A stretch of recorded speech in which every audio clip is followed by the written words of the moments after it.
Tuvalu, a small island country in the South Pacific Ocean, is succumbing to the adversities brought about by climate change. Diminishing land due to sea level rise, hotter and drier periods of weather are some of the devastations resulting from climate change. These issues are pressing as Tuvalu is likely to experience higher air and sea surface temperatures, more sea level rise and saltwater invasion, and these factors cast a dark cloud over the livelihoods of Tuvaluans in terms of food and water security. There have been a lot of changes, and these changes are getting more and more serious. And there is only one message, and that is the uncertainty of livelihoods on Tuvalu. Climate change is making the traditional way of living hard for the people of Tuvalu, as dry spells of weather and seawater intrusion have adverse effects on traditional plantations and fertile land. While migration to the main island of Funafuti and also to other neighboring Pacific countries has been a solution for some, others are staying put, resisting to leave their motherland. It is only fitting for all of us to engage in the fight against climate change, for we all are bound to be faced with similar problems in time to come.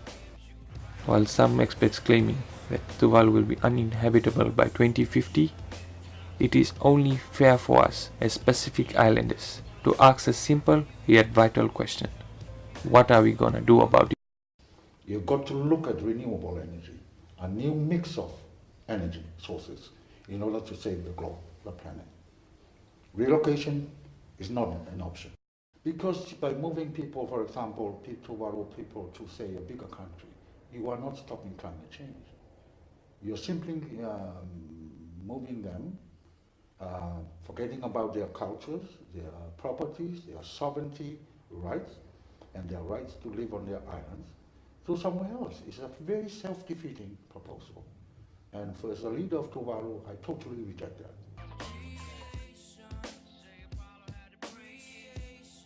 For example, like planting of palaka pits, there's a lot of changes taking place because before we used to dig and plant the palaka pits, and nowadays because sea level rise is affecting most of our plantation that we do, so yeah, it's like it changes the way we plant crops and all that. Before we get water from the well, our well size is somewhere 2 to 3 meters radius.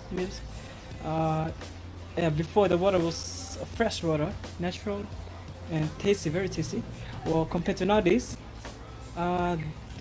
we are no longer using well because getting affected by sea also, and getting affected by septic tank. Because in Tuvalu we use septic tank almost in all houses. That's the same question I've been asking for all my life. Tuvalu is like, we were born there, we've been raised in Tuvalu, so Tuvalu is like our motherland for us. We hope overseas they can understand us, they have a heart for us, they have a feeling for us that we can, in a way that we can survive for the future, and hoping that next generation they can do something about this. As a government, we are, our first budget is coming within a month, and I have put in there a Tuvalu Survival Fund, trust fund, to start off a fund that the people can rely on to help them adapt to the effects of climate change, provide for their water, improve their gutterings in their houses, piping, and so on. But the problems are enormous. The challenges are so huge for a small island country like Tuvalu. So the message is simple. We need to save Tuvalu. And by doing so, we will save the world. You cannot save the world unless you save Tuvalu. While there are many steps in the fight against climate change, it is clear that we need to raise more awareness on this issue.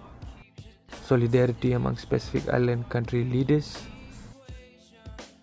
will be vital in order to sustain the livelihoods of its people in the future.